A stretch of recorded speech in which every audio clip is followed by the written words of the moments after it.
Ngunit naisip ni Xiao, kaninong kanyan ang maaaring baliwalain ang lahat ng mga hadlang na inilagay sa larangan at sirain ang kalaban na hari ng sabay-sabay. At hindi pa siya nakakakita ng ganoong kaimpid at walang hiya na tao.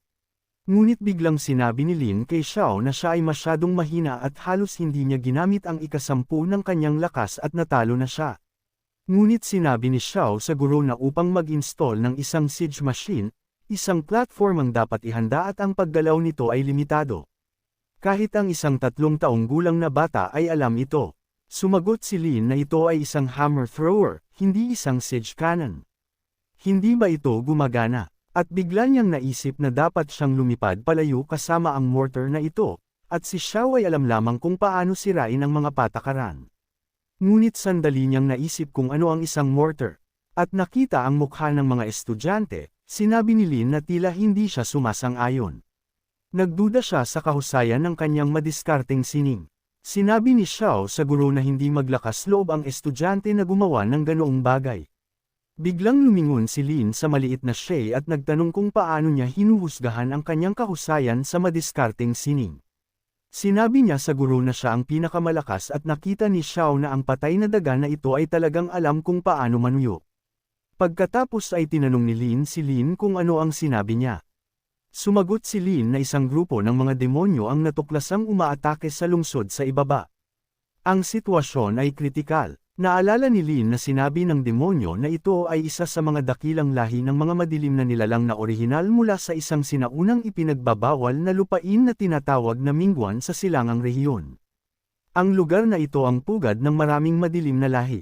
At ayon sa mga alamat noong sinaunang panahon, ang mga nilalang mula sa Mingguan ay sumubok na lusubin ang labas ng mundo. Pagkatapos ay pinag-isa ng mga tao at master ang kanilang mga puwersa at naglunsad ng isang malaking digmaan laban sa kanila. At kalaunan, ang mga nilalang mula sa Mingguan ay natalo at umatras. Mula noon, sila at ang mga tao ay hindi na nakikialam sa isa't isa at lahat ay kalmado. At ngayon na muling sumalakay ang mga demonyo, nangangahulugan ba ito na ang daan-daang taon ng truce ay nasira? Tila ang bagay na ito ay hindi ganoon kasimple. Sinabi ni Lin sa mga lalaki na kung ganoon, maaari nilang salubungin ang grupong ito ng mga demonyo at tingnan kung ano talaga ang nangyayari dito. Ang mga mandirigma na nakikipaglaban sa mga halimaw sa sandaling iyon ay medyo natatakot dahil sa isang hindi inaasahang suntok ng sibat, hinati nila sa kalahati ang pinakamalakas na General Jiang. Ibinaba ng mga mandirigma ang kanilang mga kamay at sinabing nawala na ang lahat at imposible lang na talunin sila. Bigla, ang isa sa pinakamalakas na mga halimaw sa kanilang grupo ay lumitaw sa likod ng mga halimaw. Sinabi niya sa kanila na itigil ang paggawa ng walang silbi na pagtutol. Pagkatapos ng lahat, ang pagkuha ng lungsod na ito ay simula pa lamang. Lahat ng iba pang mga kuta ay mahuhulog din sa ilalim ng pag-atake ng kanyang angkan ng mga multo, at ang buong imperyo ay malapit ng sirain. Ngunit bigla, isang mabilis na kidlat ang dumaan sa mga halimaw, na pinuputol sila sa ilang piraso. Pagkatapos noon, lumitaw si Queen Hua sa yugto ng Yuanying at sinabi sa kanila na tumahimik dahil hinding-hindi nila makakamit ang kanilang layunin. Itinuon niya ang kanyang mga paningin sa pinakamalakas sa grupo ng mga halimaw at sumakay sa kanyang pusa patungo sa kanya, ngunit ang nakuha lamang niya bilang tugon ay ang tunog ng isang masamang tawa. Ginamit ng halimaw ang isa sa pinakamalakas nitong mga atake at pinabagsak siya mula sa isang distansya. Tiningnan ng mga mandirigma ang lahat ng ito, at nang makita nila kung paano pinabagsak si Commander Wong, naging maingat sila. Sinabi ng super halimaw na sila ay hindi mahalaga na tao at dapat silang lumuhad sa harap ng kanilang general. Sinabi ni Hana na siya ang commander ng Tiger Leopard Cavalry na hinirang ng emperador ng Dakilang Zhou mismo. At kinakatawan niya ang dignidad ng Dakilang Zhou. Paano siya luluhod sa harap ng isang hayop na tulad niya? At kung gusto niyang pumatay, hayaan siyang pumatay. Kung gusto niyang pumutol, maaari siyang pumutol. Hindi na kailangang mahiya kundi umatake. Sumagot ang halimaw na napakaganda nito. At ngayon ipagkakaloob ng general ang kanyang hiling. At pagkatapos noon ay puputulan niya siya sa mga piraso at ibibitin ang kanyang ulo sa mataas na tore ng gate ng lungsod upang makita niya kung paano papatayin ang Dakilang Zhou ng kanyang mga tao. Ngunit bigla, nagsimulang magbukas ang langit sa itaas nila at lumitaw ang ulo ng isang malaking nilalang. Ang super halimaw ay simpleng hindi naintindihan kung ano ang nangyari at tiningnan ang lahat ng ito ng may pagtataka. Ngunit nagawa niyang tanungin ang iba kung ano iyon. Ngunit ang halimaw ni Lin ay hindi nag-iwan sa kanila ng isang pagkakataon at agad na nagsimulang lunukan ang lahat tulad ng isang vacuum cleaner. Sumunod din ang super halimaw sa kanyang mga alipores dahil hindi siya makatiis. Tiningnan ng mga mandirigma ang paligid pagkatapos nito at nagtanong ng may pagtataka, kinain ba ang mga espiritu ng mga angkan ng demonyo lahat? At hindi ito maaaring isang hallucination, hindi ba? Sinabi ni Hama na ito ay isang banal na hayop na bumaba mula sa langit upang protektahan ang kanilang dakilang Zhou Dynasty. Ngunit nakita niya na mayroong isang lalaki sa likod ng banal na hayop, at nangangahulugan iyon na ang banal na hayop na ito ay pag-aari ng isang tao. At tulad ng napansin niya, ito ang dakilang master ng angkan ng tao na dumating sa kanilang tulong. At hindi niya alam kung paano tutugunan ang nakatatanda at kung saan siya nagmula. Sumagot si Lin na siya ay mula sa sekta ng Zhuanti at nagtanong kung sino ang pinuno dito. Agad na naisip ni Hua, maaari ba talaga itong ang Lin Huan na pinag-uusapan ng lahat ng malakas kamakailan? Narinig niya na tinapakan niya ang mukha ng number 1 immortal sect ng Eastern Domain. At hindi niya inaasahan na sa ganoong sandali ang kanilang dakilang Zhou ay tatanggap ng ganoong magandang kapalaran. Nagpakilala si Hawa at sinabing siya ang commander ng Tiger at Leopard Cavalry at tinatanggap ang lahat ng iginagalang na nakatatanda. Nagtanong si Lin sa kanya kung aling bahay imperial ang pag-aari ng lugar na ito at bakit inaatake sila ng hukbo ng angkan ng demonyo. Sumagot si Hua na ang lugar na ito ay ang teritoryo ng dakilang Zhou Dynasty at hindi niya alam kung bakit nila sinalakay ang dakilang Zhou. Gayunpaman, ayon sa impormasyon mula sa namatay na general ng demonyo, ang angkan ng demonyo ay naghahanda ng isa pang mas malaking atake. Kapag nagsimula ito, walang alinlangan na ito ay magiging isang matinding labanan. Ngunit sinabi ni Lin na ang mga buhay na nilalang mula sa kailaliman ng kadiliman ay umaatake sa mga kaharian ng tao ng napakahayag at sa isang malaking sukat. Hindi ba sila natatakot na magdulot ng isang maparusahang kampanya mula sa mga human cultivator muli? Sumagot si Yuang na gusto ng angkan ng demonyo ang madilim, mahalamig, at puno ng madilim na enerhiya na mga lugar. Ngunit anong benepisyo ang makukuha nila mula sa pagkuha ng dakilang Zhou? Ngunit sumali si Xiao sa usapan at nagtanong, bakit pa mag-iisip ng labis? Kung darating sila, sirain lang sila at iyon na. Kinausap siya ni Hua bilang isang iginagalang na engkanto at tinanong siya kung dumating ba siya upang tulungan ang kanilang dakilang Zhou na lampasan ang krisis at siya bilang isang hindi mahalaga sa ngalan ng lahat ng mga naninirahan sa Zhao ay nagpapahayag sa kanila ng maaga ng malalim na pasasalamat para sa kanilang dakilang awa at kabutihan.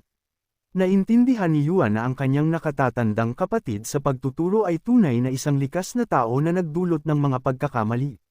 At kung gaano mo ayaw ang isang bagay, mas lalo itong lumalabas. Naintindihan din ni Lin na ang bagay na ito ay tiyak na hindi ganoon kasimple. At ang biglaang paglitaw ng milyon-milyong mga kinatawan ng lahi ng madilim na kailaliman ay hindi naman aksidente. Bigla, lumabas ang sistema at binati ang may-ari na na-activate niya ang gawain at kailangan niyang patayin ang hukbo ng mga multo na sumasalakay sa Do Empire. At pagkatapos makumplito ito, tatanggap siya ng ilang magagandang gantimpala. Nakita ito ni Lin at inakala lamang na oras na para sa isang misyon. At iyon ay ayos. Gagawin niya itong kanyang base sa ngayon at tingnan kung makakakuha siya ng anumang mga palatandaan mula sa mga multo. Ngunit itinaas niya ang kanyang kamay at sinabing ang mga dayuhang lahi ay nagtatanim ng kaguluhan at walang awang pumapatay sa mga inosente. At siya, bilang isang malakas na kinatawan ng lahi ng tao, ay hindi maaaring tumayo tabi at hindi tumulong at hayaan silang sabihin sa lahat na makikialam siya sa anumang kaso. Nasiyahan si Hua at nagpasalamat sa kanya at sinabing ang Do Empire ay mananatiling aalalahanan ang kanyang kabaitan. Nakikinig si Yuan sa lahat ng ito at masayang sumigaw na ang kanyang guro ay marunong at dakila, ngunit sumagot si Xiao na masyado siyang nakikialam sa mga usapin ng ibang tao. Hindi nag-aksaya ng oras si Lin sa pagsasabi sa kanya na dalhin siya sa kanilang banal na Panginoon. Sumagot si Hua na dadalhin niya sila sa kanya agad. Pagkatapos, dumating sila sa military headquarters sa labas ng Imperial Capital ng Dazhou. Sa loob ng tent, pinag-uusapan ng mga pinuno ang kanilang mga plano ng pag-atake. Ngunit sinabi ng isa sa mga commander na ilang unit ng hukbo ng multo ang nakalusot lang sa kanilang mga defensive lines at sila ay gumagalaw sa pinakamalapit na ruta na may layuning direktang sugulin ang kabisera ng Dazo Empire. At bukod pa, ayon sa mga ulat na nagmumula sa bansa, ilang mga sospek sa katayuan ng pinag-isang entity ng Phantom Generals ang lumitaw na. At posible na kabilang sa kanila ay mayroong isang Phantom Commander sa antas ng Great Transition. Ngunit sumagot ang isa pang commander na sa pagkakataong ito ang lahi ng multo ay biglang naging mas aktibo, na naglalayong kunin ang kanilang imperial residence. At mayroon bang isang bagay na mahalaga sa Dazo Empire na umakit sa kanilang atensyon? Sinabi ng pinuno na naintindihan niya kung ano ang ibig nilang sabihin. Ngunit sa kasamaang palad, bilang Crown Prince, hindi rin siya nakakaalam. Ngunit sumagot ang commander sa kanyang kamahalan na bastos lang siya. Sinabi ng prinsipe sa kanila na huwag kumilos ng padalos-dalos. Sa pagkakataong ito kapag ang lahi ng multo ay aktibong sumasalakay, kailangan nilang gawin ang kanilang makakaya upang labanan. At kung hindi nila kayang hawakan ang linya, kakailanganin nilang protektahan ang maraming sibilyan hanggat maaari at tulungan silang lumikas sa bansa. At hanggat buhay ang mga tao, palaging may pag-asa. Bigla, isang mandirigma ang dumating at sinabi sa kanyang kamahalan na may bagong balita mula sa labas at dapat niya itong tingnan. Nagtanong ang prinsipe kung ang mga multo ay may panibagong panlilinlang. Galit ang prinsipe dahil sa mga nagdaang araw, ang mga multo ay patuloy na naglulunsad ng mga digmaan ng attrition laban sa kanilang hukbo. Ang kanilang mga sundalo ay napapagod na sa limitasyon, hindi na kayang lumaban man lang. At ang hukbo ng kalaban ay may bilang na 800,000 at mayroon lamang silang 40,000 at ang inisyatiba ay ganap na nasa kanilang mga kamay. Paano siya mananalo? Naisip niya, itinaas ang kanilang mga ulo sa langit, sila ay natakot at nagtanong, ano itong kakaibang halimaw? At bakit lumitaw ang ganoong nilalang sa Dazo Empire? Hayaan silang agad na mag-utos sa lahat ng mga sundalo na maghanda para sa labanan at pigilan siya. Inutusan sila ng prinsipe na huwag kumilos ng padalos-dalos dahil ito ang banal na nilalang na kunin.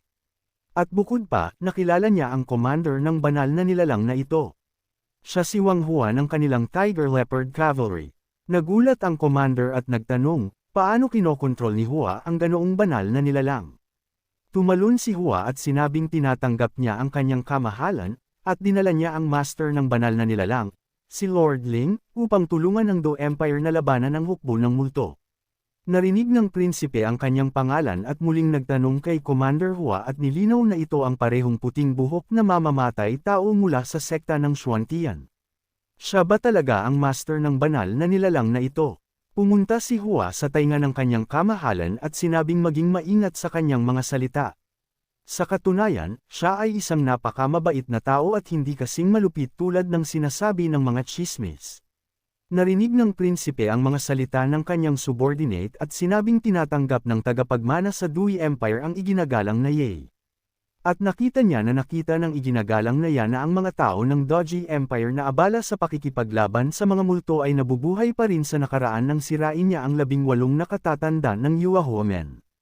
Bigla, isang boses ang lumabas mula sa wala at sinabing sila ay mga tao na napapalibutan ng kanilang hukbo ng 800,000 multo.